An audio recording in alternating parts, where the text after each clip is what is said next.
Hey everybody, welcome back to the channel. I hope you're all having a great day. Today we are going to be talking about Trepang2. Now I know everybody wants to talk about Baldur's Gate 3. I also want to talk about Baldur's Gate 3.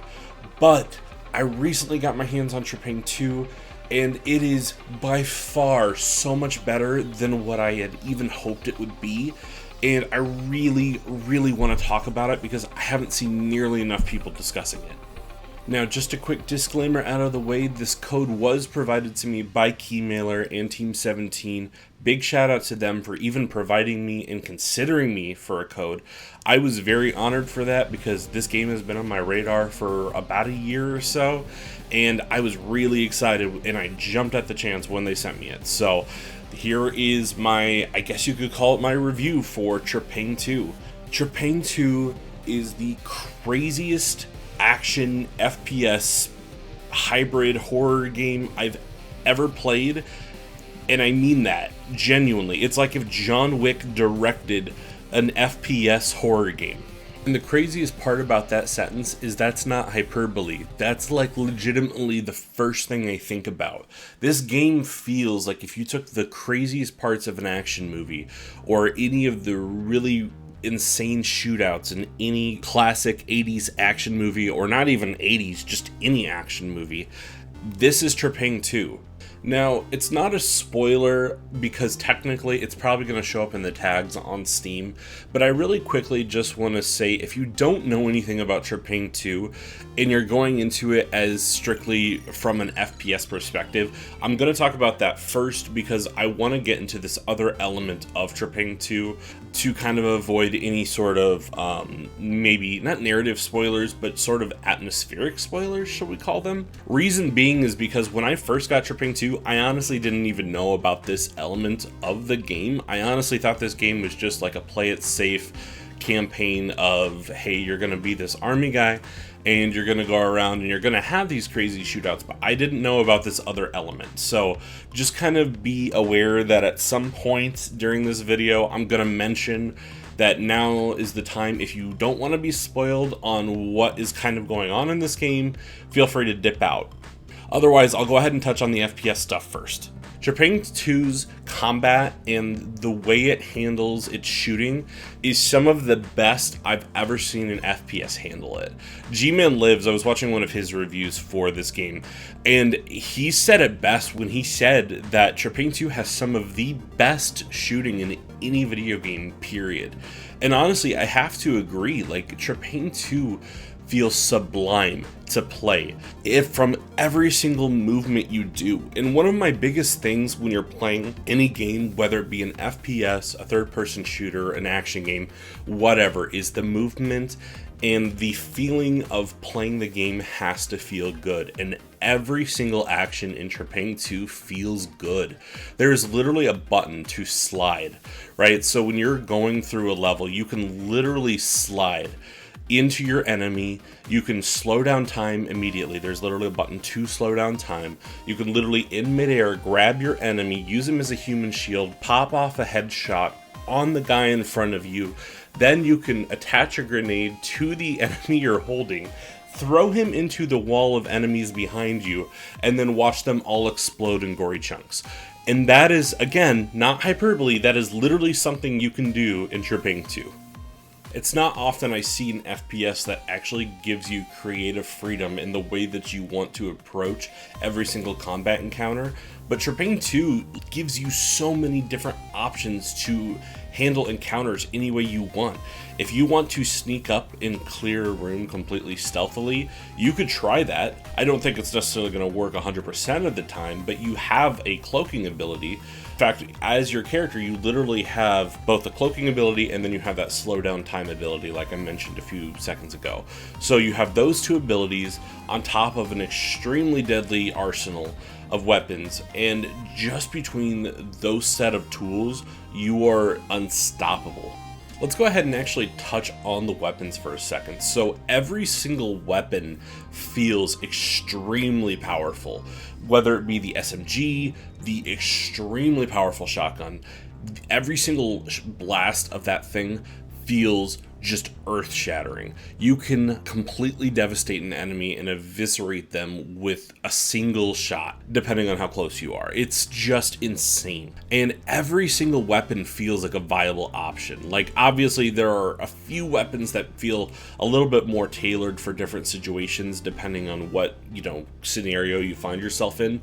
But personally, I feel like every weapon kind of has its own place, and I feel like every weapon kind of serves a purpose depending on your playstyle. Trepang2 just nails combat so confidently that every single encounter feels just so exciting, and there's never a moment, even with the downtime in between encounters, it never feels dull and it never feels like it's stale. It always feels exciting, and it always feels like I'm ready to get to the next encounter and just blow everything apart. It's fantastic. Okay, so here's the part in the video where I want to touch on the atmosphere part from earlier. So if you don't want to know anything about the story and you don't want to know anything about just the general plot layout, here's the time to dip out. It's not really like a super big spoiler because you probably already know if you've done any research on this game, but I didn't know anything going in, and I honestly think going in blind to this game outside of just knowing what the combat feels like is the best way to experience this game. So if you're not aware, Trepang2 kind of doubles as a horror game. With a title as action-packed as this, you would really not expect it to have major horror elements, but trust me when I say Trepang2 really takes the horror element and runs with it. It actually kind of gives me strong SCP vibes, you actually fight like the Mothman. That's the most I'm going to tell you though, because I really don't want to spoil any other kind of set pieces in this game. There's just so many interesting ones to experience, and I just don't want to ruin any for you. The way the game is structured is the first level is basically you just breaking out of this prison, and essentially from there you have this little hub area where you just basically mission select, and you can change, customize your colors for your suit and everything. It doesn't really matter a whole lot what you do in this hub area. Essentially, it's just kind of an excuse for the game to load, but it is kind of a nice little way to have a breather in between missions. So if nothing else, at least you get a chance to maybe test out a gun that you haven't had as much experience with in the firing range, or maybe you just want to put on a different color and look at your legs. The real meat and potatoes of this game though is going into the story missions, and then after a little bit just kind of switching it up with some side missions. The game isn't super long, and that is a little unfortunate considering how great everything feels. The vibe and the atmosphere of this game is so impressive. I also didn't even mention the graphics. I just realized I'm almost 8 to 10 minutes into this review and I didn't even mention the graphics. This game is absolutely gorgeous. I've been playing on the highest graphical setting, and I'm using a 3060 on my PC. And the game has given me almost no slowdown whatsoever, and it's running like an absolute dream. Even with a ton of explosions, a ton of gore effects, a ton of particle effects, a ton of enemies on the screen, I can't really recall any times where the game had any significant slowdown, which is extremely impressive considering the amount of stuff happening on screen. I know this game had been in development for a while, but it really shows that they really took the time to just polish the heck out of this. One thing when I was watching some reviews for Trepang2 is I heard a lot of people mention that it's supposed to be a spiritual successor to Fear. Now, I've never played the Fear series, but I can definitely see from what I've seen gameplay-wise in the past of Fear, I can definitely understand why it's getting that comparison. Even though I understand why it's getting compared to Fear, I honestly think that this game really stands on its own.